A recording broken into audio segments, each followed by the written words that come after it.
Well, this is not the news that I want to be doing at 10:45 in the evening on Monday night, but according to multiple reports, it just hit the wire. Jameson Williams is facing another suspension, and this time it is for something that you would not expect.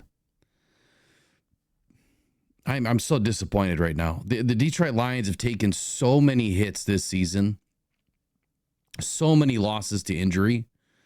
And now Jameson Williams is allegedly he's being accused of performance enhancing substances and is going to be suspended for a minimum of 2 games and banned from all things football during those 2 games, which means you have the Titans this week in week 8 and the Packers in week 9. And he is going to be out for those games. Even if you were to file an appeal, it does not mean that he's going to be able to make the Packers game or have this, sentence reduced quick enough to be able to make the Packers game, which is the most important. But I can hear it now. All of these people are going to be saying, yep, see, that's why he's been playing so well. And the Lions are cheaters. I can hear it all now.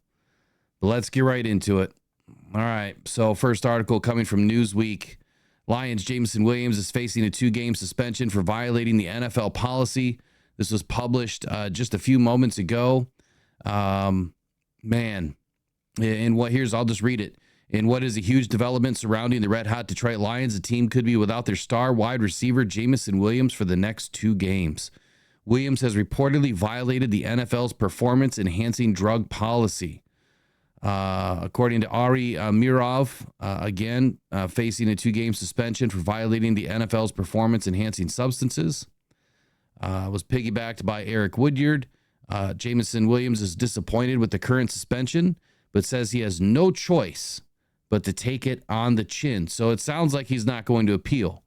Another quote by JMO says, "I'm in good spirit, just ready to get back with my brothers ASAP, soon as possible." Williams told this to Eric Woodyard, ESPN. As it continues here, losing Williams for any time is going to hurt the Lions. I don't know why it says defense, offense. But the next 2 weeks is going to be detrimental. Detroit pulled off a big win on Sunday when they took down Minnesota Vikings on a game-winning field goal. Blah, blah, blah, blah, blah. The Vikings weren't able to put together a drive with the remaining seconds left, losing their undefeated record. Both the Lions and the Vikings are now 5-1. Williams was a non-factor in the game. I almost wonder if that was intentional. Like, did they know something was coming down the pike and they just decided not to use JMO? I doubt it. I can fish, though, can I? Securing 1 pass for negative yardage was JMO's contribution to the game, really. So here they talk about the schedule here for the Lions. The Lions face Tennessee Titans in week 8, followed by Green Bay Packers in week 9. Losing Williams for both of these games is going to be tough to deal with. It will be. The good news is Williams can return in week 10 when the Lions take on the Houston Texans. Now, the Texans are a tough team. Detroit will need everybody available to take down the AFC South leaders. Here they talk about the suspension cases, though. In usual suspension cases, players are able to file an appeal to get the suspension lowered. However, it sounds like Williams might be more willing to just take the 2 games on the chin, as he stated.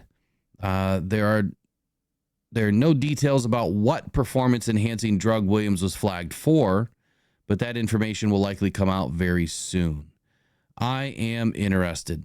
There is a lot of substances that are banned by the NFL. A lot. And simple stuff that you wouldn't even think would make the list. Here's another source, ESPN. If you weren't happy with the first source, here's ESPN's version. All it says is the same thing. And then here's another report by Pride of Detroit. Again, 10:53 p.m. tonight. All of this stuff was put out. So what is it going to mean, ladies and gentlemen? Another JMO suspension. We thought that this guy was maturing. We thought that he was starting to kind of come out of his shell. And I give him credit for everything that he's done this far. But this is the kind of crap that I've been worried about with Jameson Williams. He just can't find his He just can't find a way to stay out of trouble. The injuries are part of the game. You can't penalize him for that. Coming back from his initial injury into the league, can't penalize him for that. But the suspensions for gambling and now substances that we don't know, performance enhancing of what nature. This stuff it thoroughly pisses me off. It really does. This is the kind of crap that is not needed. But I will say this, because we don't know what he is allegedly being accused of here. We don't know what the substance is.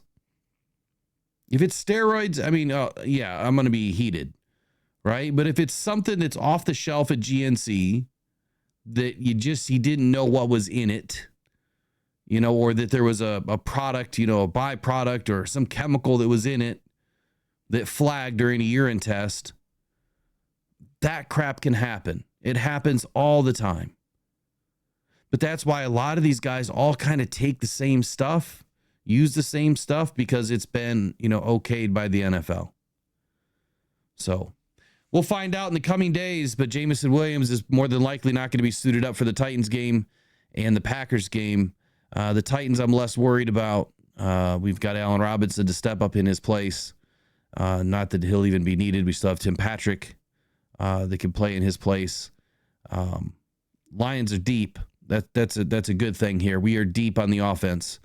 But man, just another player, another big part of this offense, blocking downfield, taking the top off, a defense.